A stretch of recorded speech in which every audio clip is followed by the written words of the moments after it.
Talk about just the 12th man and 106,000, second largest crowd in the history of the Let me tell you something. stadium. That atmosphere and environment tonight, you don't want to play in that, something wrong with you. That right there, that recruits and the people and the love, I mean, that's as good an environment and atmosphere as there is in college football, bar none. I don't care where it's at. Those people are behind you, and I'm thankful we won the game for them, and I mean that for our players, for everybody who believes in us, and especially our fans, though, because, listen, this place deserves a great football team. We're doing everything in our power to make it that way, and we're going to try to get it there. We've got a lot of work to do, and we're growing. But this fan base is tremendous, and the atmosphere and environment is the best in college football. Just how much have you seen him grow from that point, first game he's played in, to tonight whenever he breaks the SEC record for completion percentage over 30-plus attempts? Oh, he did, huh? Yeah. Well, good. That's what really good coaches do. They look at the personnel, and that's something that we've had to do as we learn this team early in the season. You know, where do we put the guys? What's the best fit? What's the best routes? What are the best things that we can do as a staff to put these guys in a situation they can be successful? And Coach Bobo's done a good job of that. Tyler Beatty a little bit there. He went for 294 yards today. Yeah, I guess he did go 294. I mean, he's a great player. I've been saying it for a long time. He's probably the best player that nobody's talking about. You know, he's really the engine that drives us. He's a competitor and showed it tonight. Oh, welcome in to the latest episode of that SEC podcast. I'm your host, Michael Bratton. I go by SEC Mike on Twitter. And, man, we've got a great show lined up. We just had some breaking news here in the SEC right before I hopped on the line, so we'll get to that in just a moment. But we got a terrific interview coming up with my buddy Tye Richardson. He is an ESPN Arkansas radio host, covers everything Arkansas Razorbacks. You know, obviously we're just going to go a deep dive on Sam Pittman and the team down there in Fayetteville this year and what's to come next season. So looking forward to that. Really good interview. But before we get to that, just a little quick aside here. If you're watching on YouTube, you can probably tell already, but rearrange some of the helmets here. Suggestion from Cousin Ollie, longtime listener. Thought it'd be kind of smart to organize some of the helmets a little bit better. We got Kentucky here in the number 2 slot. Kind of wanted to do that. And we've got the proper Missouri helmet down there. If you could see, it was hard to find that one, but I was a little embarrassed by the previous Missouri helmet we had down there. Now we got the official one. So, hey, we're looking good. We got all 14 plus Texas and Oklahoma, because they're coming before you know it. They'll be in the SEC too. So I just thought I'd call attention to that, trying to give some other teams their due here for solid seasons. And of course, I didn't want to mess with Arkansas and South Carolina down there dead center, 2 of our most loyal fan bases. So, hey, new set here, heading into the off season. If you got any other ideas for improving the show, like Cousin Ollie, reach out to us. I'm always eager to listen to ideas to make this show better, because that's who we do it for. We do it for you guys. And if you got something that on your mind to make the show better, just let us know and we'll make it happen. Like I said, I was teasing it there. Big news here in the SEC, something we touched on this week, because Stetson Bennett has made it official. He is returning for another season in Athens, the hero of the national championship game, the offensive MVP for the Bulldogs, coming back for one more ride. And, you know, it's very interesting. Never in my life have I seen a quarterback, and, you know, we shouldn't really maybe highlight a select few, but it's just wild that a player of this caliber that has accomplished so much decides to return, and we got a portion of the fan base unhappy, and maybe it had to do with the fact, because, you know, that wasn't the only news.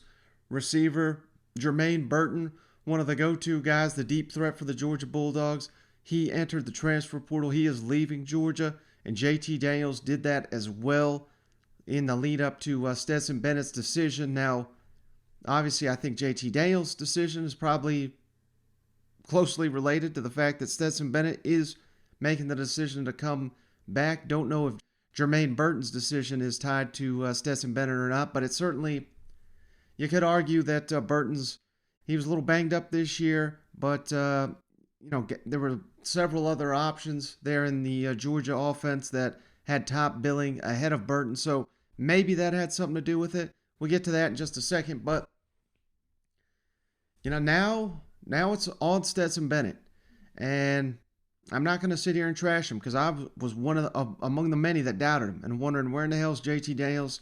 Why is he not out there? He gives us a higher ceiling. Now, with the defense, again, it's not going to be in shambles or anything. We still got Kirby Smart, Will Muschamp, Glenn Schumann. I mean, the defense is going to be strong next year in Athens. I don't care who they got.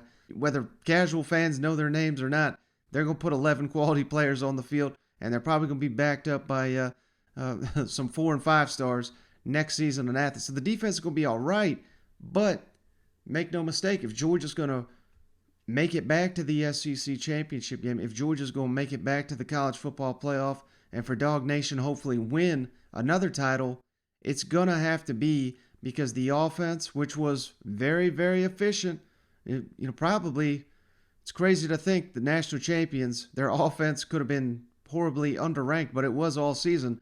They're going to have to take it up even more because they're not going to have this all-time defense to cover up any mistakes like we saw Stetson Bennett in the SEC championship game. That came back to haunt you. The Florida game, was a slow one. Kentucky, slow one. I mean, these are games that Stetson Bennett is going to have to win instead of, potentially getting in the way of a win next season for the Georgia Bulldogs. But, how can you do anything but root for the guy that's been doubted his entire career? We all know the story, but now he's coming back, and hell, who knows? I'm not saying he's going to win the Heisman Trophy, but you got to consider him among the preseason candidates at the very least because he's coming back. He ain't coming back to go 8-4, 9-3. He's coming back to go undefeated, lead Georgia to a second national championship in a row. And with JT Daniels transferring out, it's undoubtedly Stetson Bennett's team. He's the best option. I know they got a couple of 5 stars behind him. They got Carson Beck still on the roster. Who knows? They may add a transfer. I think with Stetson Bennett making the decision to return, I think this is kind of what Stetson was alluding to with, he's got to put his trust in the coaches to back up their actions. And, I don't think they would guarantee him that, he's going to be the starting quarterback. I don't think you make that proclamation even after a national champion. You got to make everybody earn it. But at the same time, you got to believe that maybe what he was talking about was the fact that they're not going to bring in Caleb Williams or some other elite quarterback to come in here and compete for the starting role. It's going to be the guys that are on the roster. At least that's my read on it. But, after seeing so many people upset at this news, I'm rooting for him. I'm rooting for him to take that next step in the development of his game because he played lights out for much of it. And,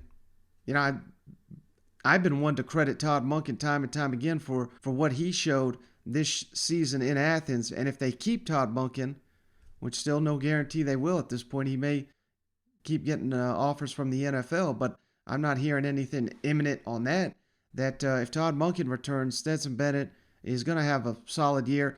And let's not make it out like he's got no players to throw the ball to. I know, losing Burton sucks.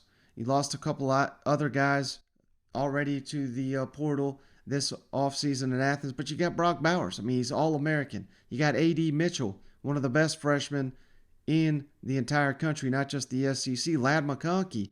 I mean, how great was he this year out of nowhere? You still got Darnell Washington, Dominique Blaylock. Arian Smith is still there. I mean, there's plenty of targets there in Athens. I'm more concerned, and it's not even a huge concern because you got bodies there, but the offensive line, what's that going to look like? You got 2 NFL running backs off to the next level. So, this is a great piece. This is great news for Georgia. And this was the big story. Now, we'll just, I hope for his sake he doesn't tarnish his legacy. And anything we've seen on the field, I don't think that we will. And this may get us even closer to Georgia-Alabama rematch in the national championship game. But one quick thing I wanted to mention here with Jermaine Burton, as soon as he's hit the portal, speculation that Alabama and LSU will be 2 of the candidates he would jump to. Of course, Burton, he's a California native. Alabama completely rebuilding their receiving core with the trio of Jameson Williams, Job Mechie, Slade Bolden off to the NFL. And we've got, if you follow recruiting, you probably know Jermaine Burton was committed to LSU. I believe he flipped on signing day to Georgia, obviously signed with the Bulldogs. Now his former receivers coach, Cortez Hankerton, is in Baton Rouge working for Brian Kelly. So, hey, do not be surprised if Jermaine Burton sticks in the SEC, goes to the west side of the division. But, hey, that'll just add a little bit more fuel to the fire if he goes to Alabama. And if he goes to LSU, they could certainly use him down there, I would think. And speaking of the Tigers, let's kick it on down to Baton Rouge because, man, the Tigers have just been on a heater here recently. Brian Kelly has got a ton of momentum there in Baton Rouge, his first, a month or so on the job. And he's winning hearts and minds, it certainly seems like, because we've got a trio of defensive players committed to returning next season to play for Brian Kelly. Jay Ward, outstanding defensive back, 69 tackles, 2 interceptions, and a forced fumble last season. He will return instead of going to the NFL. Senior defensive end Ollie Gay, who was one of the better pass rushers there for LSU when healthy, he is returning for another season. That's huge. And senior linebacker Mika Bakerville, he is also back. He's played 40 games, over 170 tackles in his LSU career. So, hey, great news. And that's before, I teased it on the last episode, some of these transfer portal additions. I think on the next episode, we're going to do a little bit deeper dive on the transfer portal and how that's all shaken out. But right now, LSU, if you go by 24/7 Sports, they rate transfer portal classes now. LSU's got the number 1 transfer portal class in the country, and they've got more room to grow. And they just added the former Missouri lineman Mekhi Wingo, who was all SEC freshman team. This is the guy that his former high school coach is down here at LSU on the coaching staff now, coaching defensive back. So Wingo was a really good get. They also land an interesting prospect here, former East Tennessee State offensive tackle Tremont Shorts, who is an FCS All-American. He'll be down there. He'll be in Baton Rouge next season competing on the offensive line, and those are just some of the latest additions to the transfer portal for LSU. And that, I'll run down the list here of some of these guys we've mentioned, some we have at offensive tackle. Miles Frazier from Florida International. Noah Kane is a name SEC fans that follow recruiting know, from running back from Penn State. We've talked about Kyron Lacey, the Louisiana receiver, their go-to receiver last year. Linebacker Wes Weeks from Virginia. Louisiana defensive back Mekhi Garner. Razorbacks from Arkansas, Greg Brooks, and safety Joe Fouché, of course. Punter Jay Bramplett from Notre Dame. He was Notre Dame's starting punter. And they even got a long snapper down there, Slade Roy from East Carolina. So that is something that Brian Kelly talked about during the LSU bowl game against Kansas State. Let's kick it over to Brian Kelly's comments real quick. It's basically a play-by-play of what's happened. Is my job, and we'll go to work on that, and we've been working on it. And when I get obviously my chance to work with this football team in January when school begins, we'll set those standards. Well, you've had builds before with the transfer portal now, because you mentioned it. Like, this team was winning a national championship not long ago. With that new dynamic, does that change the element of the build? Does it make it harder, or is it easier? Well, in this instance, unfortunately, from my perspective, I would love to build everything through your freshman class and develop your football team that way. But we are going to have to use the transfer portal, and this will have to be a transitional build this first year through the transfer portal. But moving forward, I want to build this football team through your freshmen. Obviously, the freshman players that you bring in and you develop, but we're going to have to use the transfer portal, so it is a little easier. So I just wanted to give this guy some credit because, it's early in his tenure, but he's already doing what he said he would get done. Really attack this transfer portal. That's what you got to do. Now, you shouldn't have to do it every year if you're LSU, but when you got a coaching change, similar like we're seeing Billy Napier down there in Gainesville, there's obviously going to be some attrition, so you attack this transfer portal. The Gators are also one of the best in the transfer portal right now, but, this goes back to a last episode. If you missed it, check out our interview with Adam McClintock, a.k.a. the CFB professor. he loved these hires based on their track record. These guys know how to win at a high level everywhere they've been, and now they're starting to, it's very, very early. I understand that they haven't won a damn game in the SEC, but they're laying the foundation for what their programs are going to be.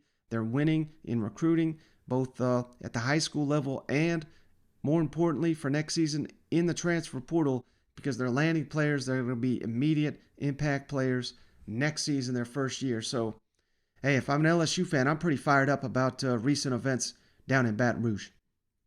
Now, last thing before we get to our interview with Tye Richardson, I just thought this was fantastic. We don't get enough home and homes, and I've called Tennessee out a little bit here because still we're going neutral site with a couple series that they have announced in recent history, but we're doing away with that. Really fun home and home here with Washington Huskies. Tennessee and Washington have never played in football, but they just announced a home and home in 2029, 2030, and interesting stat, Tennessee fans know this, Washington I'm sure the same, only 2 schools where you can pull up to the football stadium in a boat. So imagine Cousin Shane pulled up down there in Washington. Be a long boat trip from East Tennessee, but he could make that trip. It would be nothing finer than seeing Cousin Shane from East Tennessee riding up to a boat in 2030. I don't know if we'll still have boats by that date, but if we do, Cousin Shane rolling up with a couple of silver bullets to Washington Stadium, what a sight that'd be. But I know he's fired up for that. Home and homes, that's the only way college football should do scheduling. So credit Tennessee for not only scheduling this great road trip for these fans, but hey, Washington fans, you got to believe Washington fans are going to be overjoyed to come to Knoxville, a place they've never been to see a football game. So all in all, a great home and home series. Credit Tennessee and AD Danny White on that one. I love that. All right, so that's enough of me spieling. Let's kick it over to our interview with Tye Richardson, host of the Morning Rush on ESPN Arkansas Radio. All right, well, hey, we're pleased to be joined by Tye Richardson, proud Arkansas alum, and you know him as the host of the Morning Rush from 6 to 9 a.m. Monday to Friday on ESPN Arkansas Radio, and he's the host of the outstanding Trusting the Process pod. I was just on it myself, so I appreciate Tye for having me on the show, but you got to give him a follow at Tye Sports Radio on the Twitter machine. Tye, thanks so much for joining me. I really appreciate you. Mike, I was telling you before we popped on, I had a lot of fun kind of exploring your life. We went in depth for a little over an hour, and there were things I learned about you that I had no clue about. It's a lot of fun, and yeah, man, anytime you ask, I'm always willing to come on that SEC podcast. Really excited to talk all things Arkansas. Yeah, hey, nice, great plug right there. So don't forget to check out the Trusting the Process pod. I was just on it.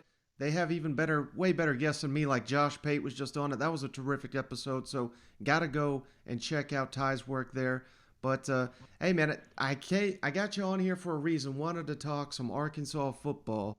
And I'll just start with this one, man, and you can go wherever you want with it. But can you recall a time Arkansas, in general, the fan base, more or less, because I know you speak to these people on a daily basis, can you remember a time they've been this fired up about a coach and just the direction of their football program under Sam Pittman?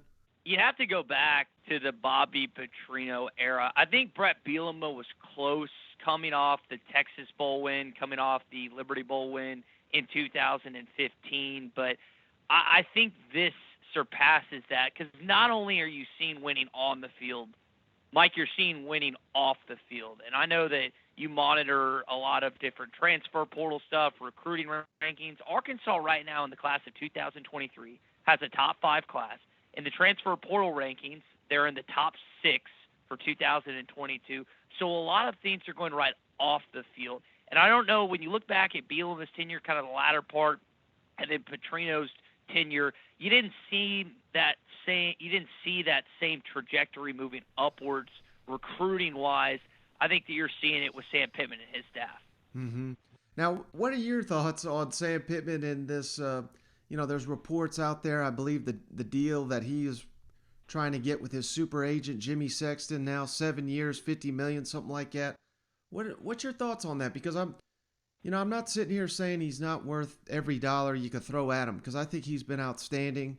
I've made the argument that if you go back from the day Sam Pittman was hired to now, I think you can make the case he's been the best coach in the country. So, again, I'm not saying don't pay the man, but I just find it interesting that, he's come here and he said it's not about the money, and, he's made it be known he doesn't want to coach anywhere else.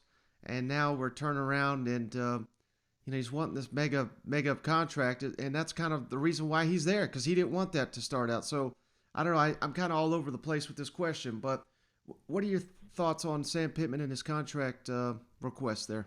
I think it's an interesting conundrum, right? Because he's already been very vocal, and I take him at his word that he wants to retire an Arkansas Razorback. He just either renovated or bought a new lake house in Lake Hamilton, and actually not too far from where my buddy lives. I haven't seen it yet, but I'm going to go back this summer, and we might do somewhat of a drive-by. But, Ooh. Mike, you and I, yeah, not that type of drive-by, but sorry, a boat by or whatever you want to call it. But what I think needs to be mentioned here is what he said when asked about this is the reason he went the Sexton route is because Sexton has connections not just to head coaches but assistant coaches all over the place. And at Arkansas, anytime that you can add something to your repertoire, I think you do it. And he's not necessarily liked. I know he is in Memphis now, but anytime you hear the name Jimmy Sexton, the connotation is typically not positive. Mm-hmm. It's negative. And then what my co-host Tommy referred to it as is Jimmy Sexton basically came to the negotiating table with a shotgun and a contract and said, Hunter, you need to sign this or else. And I think, Hunter, we haven't heard this officially, and there hasn't been really anything since the last couple of weeks on this, but I would expect he's not going to wind up getting $7 million exact. I think it's going to be in the range of 6-something, maybe some fatter incentives. Mike, when you think Arkansas, you don't think a consistent 10-win program. And I wish that wasn't the case, but Florida and Billy Napier getting over 7, Oklahoma paying Brent Venables over 7. The Gators fans and the Oklahoma fans expect to win 10 games every single year and compete for national championships. Arkansas is more in that 8 or 9 win category, win the SEC West once every 4 years. You do that, you're going to stay a long while like Houston Nutt, as long as you don't get on the back of a motorcycle with a blonde that works at the University of Arkansas. So I get it, man. He just brought Arkansas out of the ashes, out of the grave, and it's not like he was getting any sleep during this time. And he's earned respect from this entire state. But then at the same time, do you also couple with that, well, now should we expect 10 wins, Sam? We got to remember, Mike, this is now the 3rd straight year they have the toughest schedule in all of college football. And this one this year, open up with Cincinnati.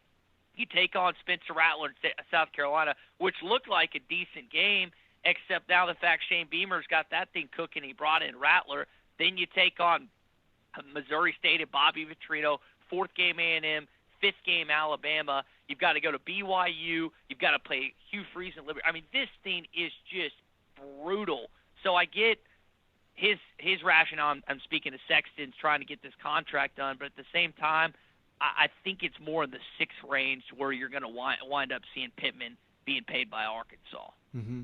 Now, here's a hot topic that when players leaving and going to the transfer portal, or maybe you lose a recruiting battle, you hear I'm not trying to call out Arkansas fans because it's basically anybody, but I have heard a lot of it in the last week or so. NIL, it's hurting the Razorbacks.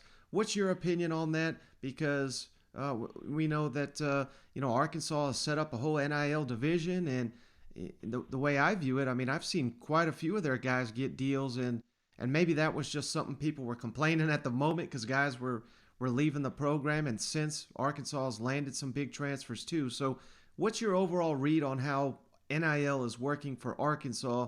And you can rope basketball into this as well, because I know the Razorback fans, they love them some basketball too. Mike, I think Flagship was the first NIL institution at any SEC school, and Flagship is the University of Arkansas's kind of NIL division. Terry Prentice has done a good job heading that up. He's been in constant communication with us and other people. I think he does a fantastic job. I want to say the number that Hunter Yurchek put out is over $1 million, and that's across the board with all athletes. Now, when you hear the likes of Quinn Ewers getting the money he's doing, Bryce Young getting the money he's getting, you're wondering, how can Arkansas compete with that? And I don't think NIL was ever meant to be a recruiting tool like Texas A&M just used in the past recruiting cycle, and that's why there are people out there that think changes need to be had. But for Arkansas, I mean, we just read off the recruiting statistics. It doesn't seem to be hurting you. You just brought in Landon Jackson, 4-star out of LSU. Jaden Hazelwood, former 5-star, former number 1 wide receiver out of Georgia, was at Oklahoma. And then you've added some really good pieces in high school, not just in the 2022, but now 2023 recruiting class. Arkansas continues to move forward in recruiting. And money's a big deal. Don't get me wrong. I think a lot of these student athletes are going to want to be compensated, especially if they're winning and especially if they're good. But relationships are a big deal. I always get asked, Mike, and you probably do as well, hey, Mike, when are you going to go national? Hey, Ty, when are you going to Bristol? Number one, they wouldn't have me. They probably have you. They wouldn't have me. But I have such a great relationship with my coworkers here. I love my job. And maybe there's more money out there. Maybe there's more pub. But relationships are a big deal to me. And they're a big deal to a lot of young men going through this process as well as their families. So you can't overlook the number one aspect of what Sam Pittman is to the University of Arkansas, and that's relationship-driven. As long as he is the head coach, as long as he doesn't hit the back of Theo's like an old coach might have used to do, and I've just heard that once or twice, then I think Arkansas is going to be solid on the recruiting trail. Never top 5 in the country, but, I mean, top 30, top 25, top 20, that's what we've seen the last 3 classes. Man, if this guy gets a top 10, they're going to want a statue of him built next to Frank Broyles next year. Now, what's your thoughts on, we're basically living in a free agency time. I mean, Arkansas and LSU switching defensive backs, Joe Fouché, Greg Brooks, of course, to LSU, Dwight McLaughlin to Arkansas, and throw in Drew Sanders. It looks like the Razorbacks, are recruiting former Georgia safety Latravius Brini as well. Would be a solid pickup to the roster. But I don't know, just what's your overall thoughts on where we're at here, and do you think Arkansas kind of came out, so to speak, on, if you want to call this a trade, which it kind of looks like? We had that actually topic this week, and that's a great question, Mike. With Fouché and Brooks going to LSU, you bring in Jackson, you bring in McLaughlin. What I said is you lose 2 starters. Now, Brooks was starter in and out. Joe was a starter in the Southeastern Conference. But you gain guys that have a higher ceiling, I think, in Jackson and McLaughlin. And I'm not one of those guys that once Brooks and Fouché left, they didn't need him. They didn't do this. They didn't. Guys, they started in games. So obviously Arkansas needed them this past season. But I think also you have to look at the eligibility and how many years with Jackson coming over, McLaughlin coming over at underclassmen, and Fouché only having 1 more year. I think Brooks has 2. That also has to be valued when factoring in the equation. If you want to say it's an even trade, I'm okay with that. If you want to say Arkansas won, I'm okay with that. If you want to say LSU won, I'm okay with that too. I don't really have a strong opinion on this until I actually see what takes place these next couple of years with Jackson and McLaughlin. Now, I think super seniors, that really helped Arkansas last season. I believe they had more seniors than anybody in the conference.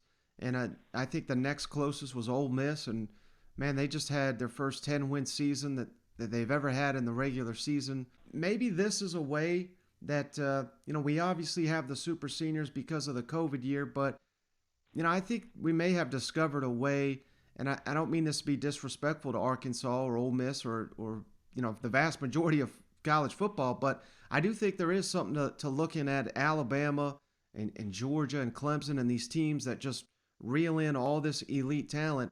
And now all of a sudden, if we're letting guys have, 5th, 6th years, that seemed to have closed the gap a little bit, in my opinion.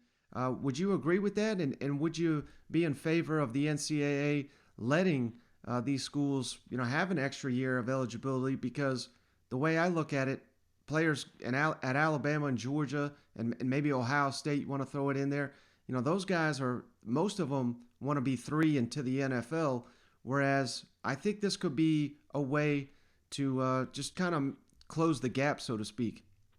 Mike, I had never thought of that idea until you just brought it to the table. I love it. You know why?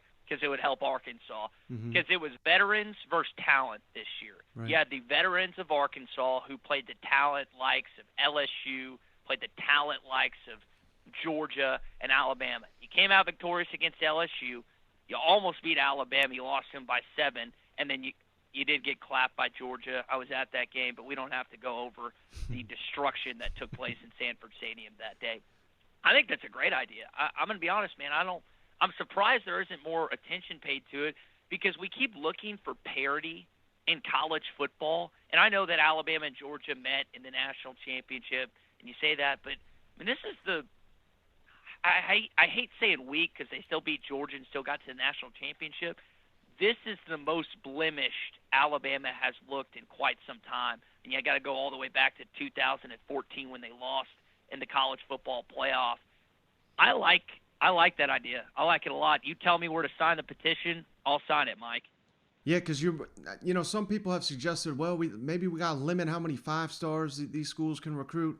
I mean, that's ridiculous. You can't do that. But this is a way that I just think is even across the board. So, hey, I'm hoping somebody's listed that has the power to get that done. I think it'd be great. But, hey, we talked about Kendall Briles to open the show. Thoughts on the speculation that Miami's after him and just how vital do you think it is that Arkansas keeps Kendall Briles given the progress of the offense, the big jump that KJ Jefferson made this season? I would even argue, the performance of Felipe Franks 2 seasons ago, I attribute a lot of that to Kendall Briles and his system. Just thoughts on how imperative it is for Arkansas to keep their offensive coordinator. I think right before that you and I popped on, Jason Candle at Toledo had signed either a contract extension or decided that he's going to stay up there in Ohio. So Mario Cristobal, I think, is in a situation where he really wants to find someone. And we've seen Kendall Briles have success at FAU, seen him have somewhat of success at Florida State. And I know he's got Texas ties, but if I'm Mario Cristobal, I'm coming in after him. Now, vice versa, if you're Sam Pittman and you're Hunter Yurachek, you can't let this guy go. The rapport, the chemistry, the combination of him and KJ Jefferson was deadly the back half of the season. You can't allow, and I know you might you say, well, we can't pay. You need to pay him because the back end and the success and the progress that we saw at the Arkansas quarterback position, not just under KJ, but Felipe, if you remember, had the highest single-season percentage completion in Razorback history. I think it's a real thing. I think McMurphy's report that he's been offered the job is real. Now it's just Arkansas' job. And I know it's easy to spend someone else's money, Mike, but I think the Razorback Foundation in Arkansas has to find a way to get it done to retain Kendall Briles and keep him up in Northwest Arkansas. Now, there were clearly so many highlights for the Razorbacks on the football field this season. Is there one game, one memory, one story, anything like that stands out to you, Tye, that you'll look back and that'll be the highlight of the season in your mind for the Arkansas Razorbacks? You and I were talking about the Texas game last week, and the game that I attended that was the craziest was that game. But as a guy, Mike, that hates Texas A&M more than any university on the planet, when Arkansas finally overcame the Aggies down there in Jerry World, I was actually driving on my way to Kansas City for a Chiefs game that I had been invited to by a listener the next day, which they played the Los Angeles Chargers. Seeing Treylon Burks take that pass from KJ in stride and take it to the house, I almost wrecked us driving off the road. It was, and that had to be that visual. We're watching. If you ever get over to Kansas City, there's a place called the Peanut, and we're watching this game in the Peanut. There's Kansas fans and Kansas State fans all around us. There's one television that me, my buddy Ram, and his cousin had the game on. Mike, they almost tried to change the channel, and there was a Kansas fan that pointed to the waitress and said, "Ma'am, if you change the channel, that Razorback fan pointing at me is going to kill you," because I'm not kidding. I was screaming, writhing in pain when KJ went down. Malik did not look like he was the guy to be able to get it done. KJ comes back, hampered, injured, and just refuses to lose that ball game. Monteric Brown has that incredible interception, and that's where we sit today. All right, last thing for you, Tye. Really appreciate all your time. What's the biggest storyline or maybe question mark you have for this Arkansas team heading into the spring that you would like to see answered, hopefully, by the conclusion of spring practice? That's a good question. So you mentioned adding Drew Sanders. You mentioned adding McLeather. They still need some secondary and linebacker pieces and defensive line, particularly in the middle. You lose Markel Utze off this team last year and John Ridgeway, who ended up being a godsend from Illinois State. I think that's the previous college he went to. You've got to add some dudes up the middle. This is a beefy league. We need meat. I'm talking double, triple cheeseburger type of guys, Mike. And Arkansas doesn't have a lot of them right now. If there's a Terrence Cody, if there's a Jordan Davis lying around, hey, make your way to Fayetteville, Arkansas, because that's going to be that is not going to be a strength of this defense in 2022 unless they start adding some pieces at that position group, or there's just a guy that emerged that we didn't see coming whatsoever. Mm-hmm. Oh, I'm sorry. Hey, I forgot one more thing because I'm not trying to piss you off or anything, but this is a question I always got to ask Arkansas people. Is Missouri, is that a rivalry, and how much do you hate Drinkowitz? So Drink has this thing about irritating opposing fans and fan bases that I kind of admire, but then he gets himself in a hole when he loses the games, right? Like Arkansas fans, when he said at SEC Media Days, well, I kind of like that. I kind of like that rivalry with Arkansas. We hadn't lost to them, and it's like, all right, well, you got clapped this year in Fayetteville, just destroyed. And I think there's a good chance that they're going to get beat in Columbia this next year based on what Arkansas has coming to the table. And they should have beat them last year if not for defense just refusing to stop Connor Bazelak, which didn't make any sense because Bazelak couldn't do anything against them this year. So Drink gets on my nerves. Missouri as an institution, Mike, I think we talked about this a little bit. There's like the Northwestern guys, the Missouri guys, and the Syracuse guys. Not all of them are bad. Like Bob Holt, if you didn't know this, he is a Missouri alum, nicest human being on planet Earth. But for every one of Bob Holt, there's four, and I can't name a specific person, there's four chowderheads that you don't like, that are too cocky and too arrogant. And that school, outside of Shakespeare's Pizza, Mike, there's not a lot of great things happening in Columbia, Missouri. I'll tell you right now. Okay, great answer. I appreciate you not holding back.